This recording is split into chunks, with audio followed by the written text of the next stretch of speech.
Welcome everyone back to weekly weather updates, and in today's video we'll look at the latest on Storm Dar, which is now clearing out to our east. The most severe winds are now over, but we could still see some really gusty conditions transitioning slowly eastwards through the rest of this evening, and by tomorrow afternoon all of those very strong winds will have cleared, but it is going to be a pretty slow process. We'll look at the latest weather warnings that do linger all the way through to tomorrow afternoon, and of course look at the latest UKV, looking at the latest data for not only the coming hours but over the next 5 days as well.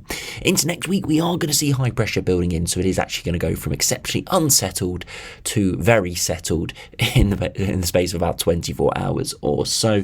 But as we'll see from the longer range runs, that higher pressure could stick around for much of next working week, but after that it does look like it will be going unsettled and cold, which does bring the opportunities of a bit of a wintriness in the north. The air masses at the moment don't look quite cold enough for widespread snow, but definitely over higher ground and in northern areas it looks like it could be fairly wintry and unsettled in the lead up to Christmas. So do remember, if you enjoy videos, which you like and subscribe, and remember to follow me on Twitter as well, the link's in the description.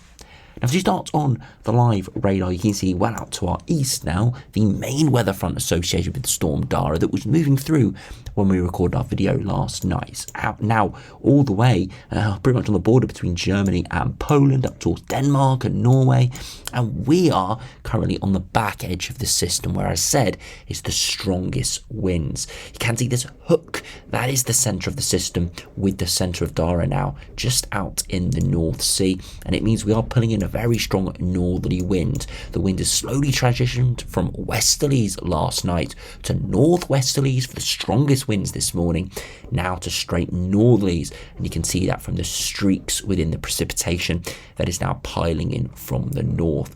Lots of this is very on and off. You can see a bit of snow mixing in as we are starting to see colder air digging on the backside, and you can see it is slowly transitioning to our east and clearing away, but still very strong winds here, especially for central areas at the moment, and in the next few hours the North Sea coast could actually see their strongest winds, maybe 60 or 70 miles per hour, not quite comparing to the 100 miles an hour, 90 miles an hour we saw out in the Irish Sea this morning, but nonetheless still could be very disruptive. Now, if you put on the current temperatures, it's a very cold day today. Again, temperatures over the higher ground are really quite chilly, not getting much above freezing. And for low-lying areas, it's around 5 or 6 degrees. And of course, add on the wind chill, it feels even colder than that. And if we do look at the past 24-hour precipitation, you can see we've seen lots of heavy rain associated with this system. Not exceptional amounts in terms of, relative to other storm systems we've seen over the past few years.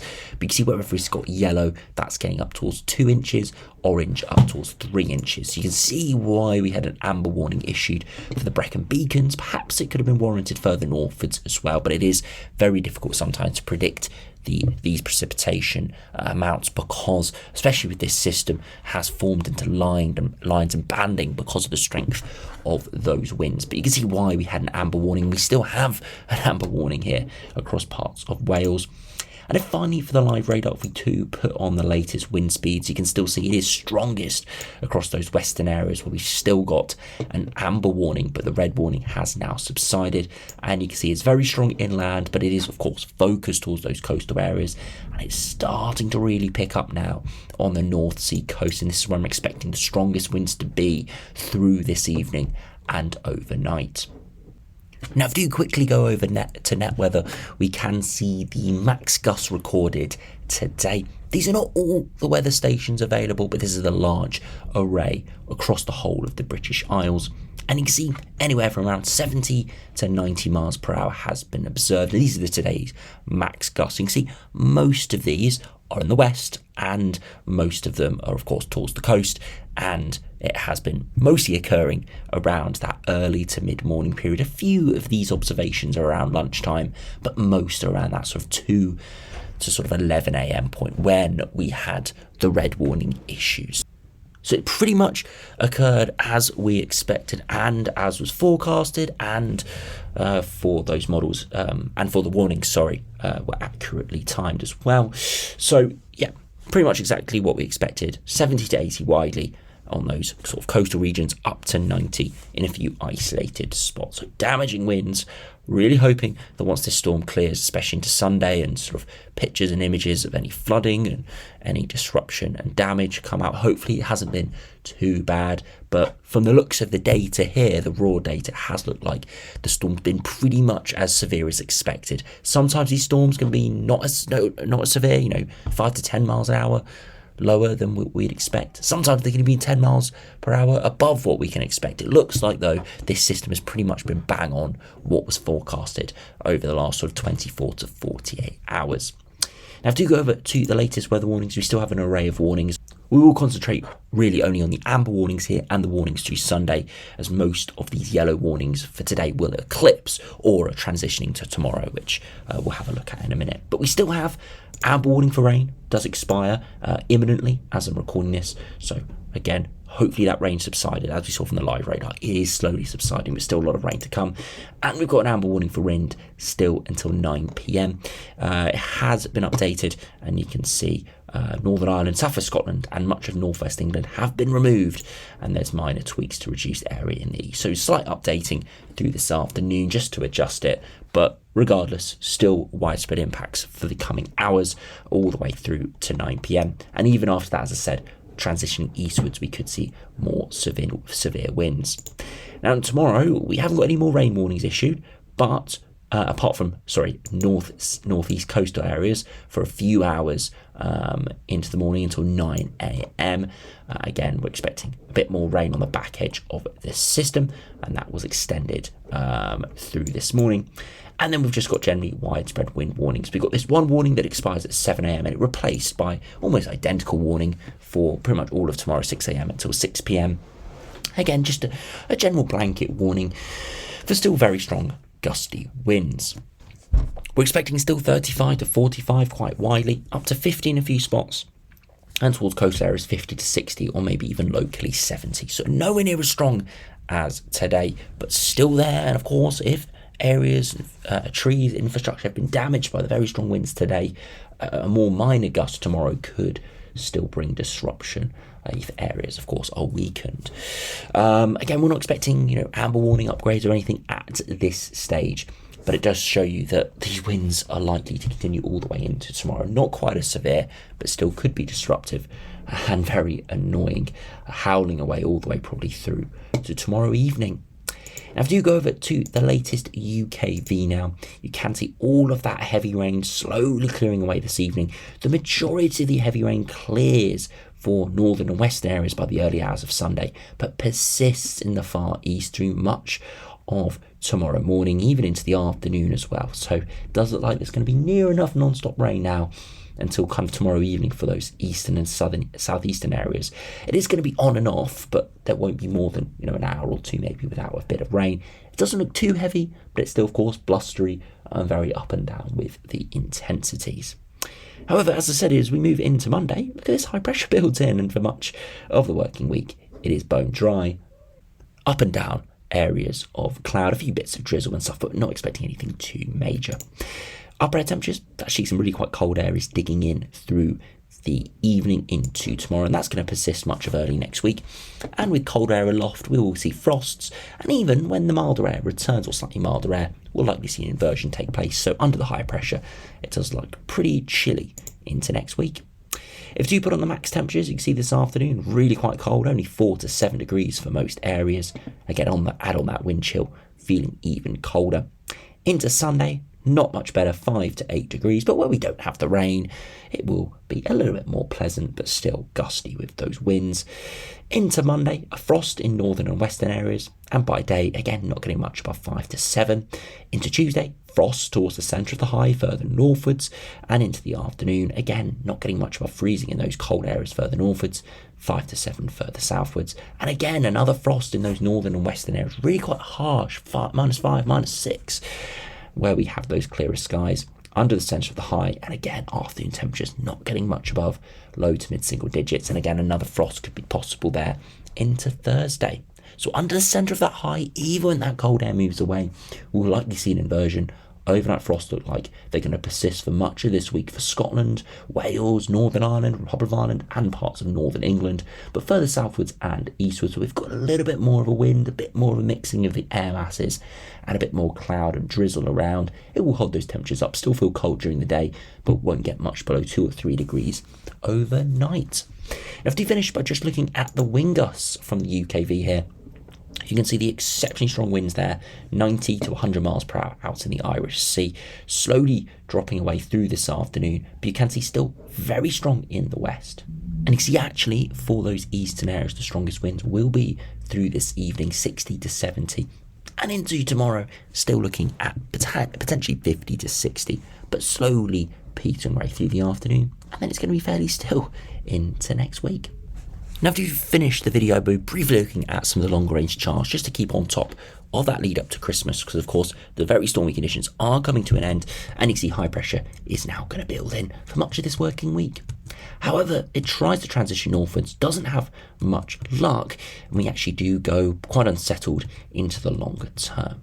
But it's not a flat west to southwesterly wind. There is amplification in the jet stream, and most importantly, the big lobe of tropospheric polar vortex that's fueling this stormy, unsettled weather is towards Scandinavia, which means the wind is coming more from a north or northwesterly direction, which means there'll be plenty of cold incursions into that longer term, which does mean that it's going to remain chilly but very unsettled. And you can see the accumulated precipitation, lots of precipitation to come. So we've seen lots of rain this weekend and over the last couple of days, of course with Storm Dar moving through.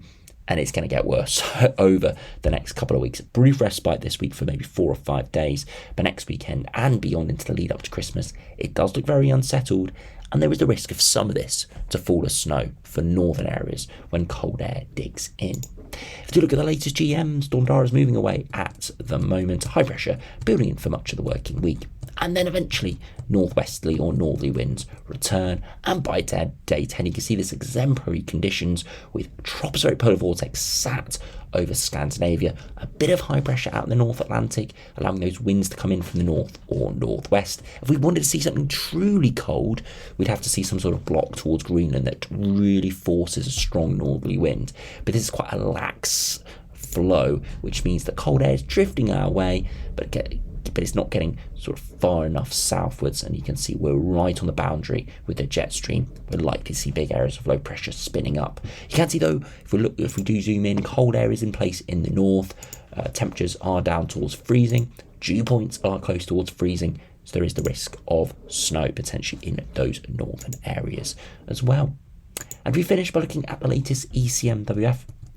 Again, broadly very similar, high pressure in control for this week. And then that big lobe of tropospheric polar vortex transfers towards Scandinavia, and it goes really unsettled but chilly as well, with the wind coming in from the north or northwesterly. We see this on the latest ensemble, so if we do quickly refresh it, you can see generally we are average to below average over the next couple of weeks, but not far enough below average though to cause major winteriness, major snow. We're about 2 to 4 degrees below average, which this time of year produces upper air temperatures around the -2 to -4. Of course, for snow, we need around -5 to -8, anywhere around there.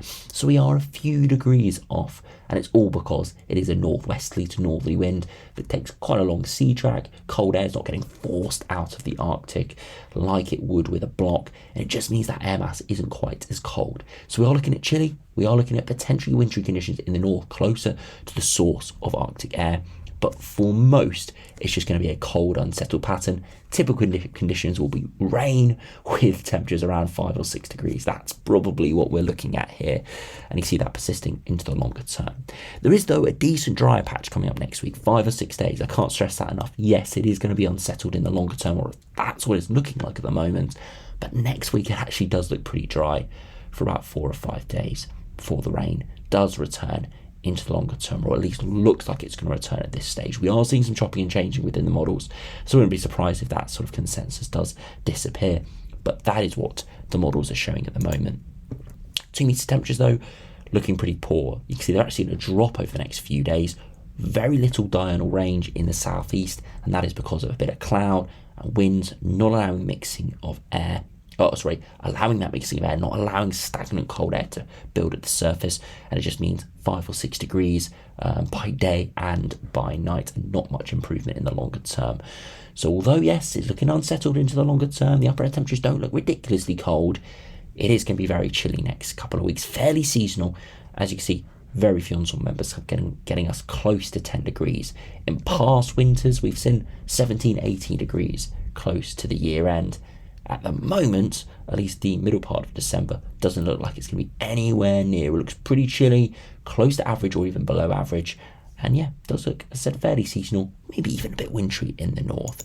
Of course, one of the main drivers why we probably won't see much snow in the south at the moment is because of the dew points. Majority of ensemble members have us around the 2 or 3 degree mark for dew points. And as I said, similar to the upper air temperatures, we're 2 or 3 degrees slightly too warm to see wintriness, and that's exactly the same sort of correlation here with the dew points. 2 or 3 degrees colder, 2 or 3 degrees shift in these dew points, we probably would have a chance of snow.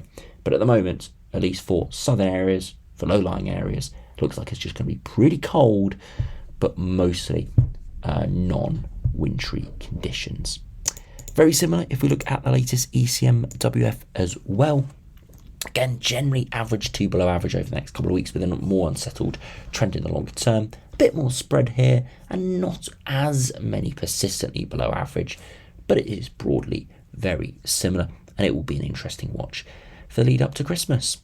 So it is still very gusty, still very disruptive through this evening into Sunday, but we are going to see a lull in the stormy conditions, and it's going to be very dry and pretty cold, and maybe even very cold in those northern areas for much of this working week. For next weekend, it could get unsettled once again, as we do see that big low stratospheric polar vortex looking like it's going to transfer towards Scandinavia. As I said, at the moment, it's a cold, unsettled, but mostly non-wintry pattern. But you can't rule out a bit of snow, as I said, in the north. And if we did see a bit of Atlantic ridging, maybe even a bit of a high pressure block building towards Greenland or even Iceland, even temporarily, we could go very cold, that much cold air close by. We'll have to wait and see as we do head into the lead up to Christmas. So thanks for watching, hope you enjoyed, subscribe if you're new, and I'll see you again for another video soon.